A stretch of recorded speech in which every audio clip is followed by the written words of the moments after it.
Hey guys, in this video I'm gonna show you how you can solve the XHR failed error in Visual Studio Code when you're trying to download an extension from the extension store, and the drastic step that I had to take to solve it. Seriously, you're gonna need a lot of flash drive depending on the amount of data you have on your system, because we're gonna have to back them up.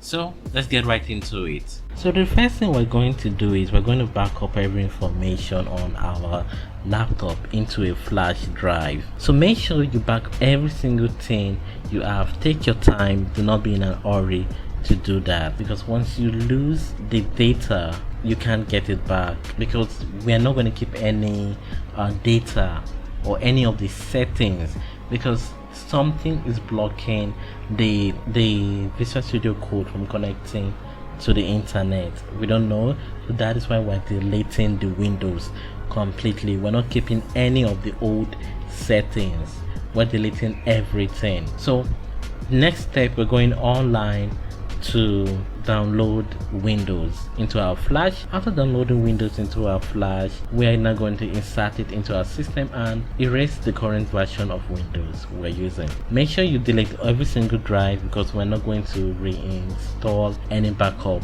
settings. Only thing you're going to restore back is what you saved in your flash drive. Only data saved in your flash drive is what you're going to restore back into your system. No restoring back any settings that is stored in the cloud or anything like that.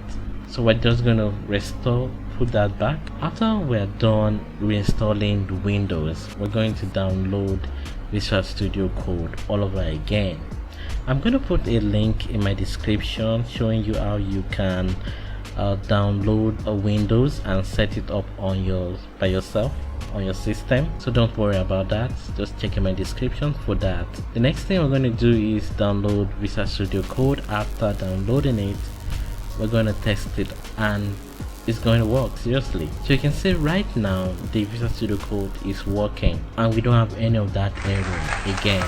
And that's how I was able to solve the issue on my own system, and my Visual Studio Code is working properly.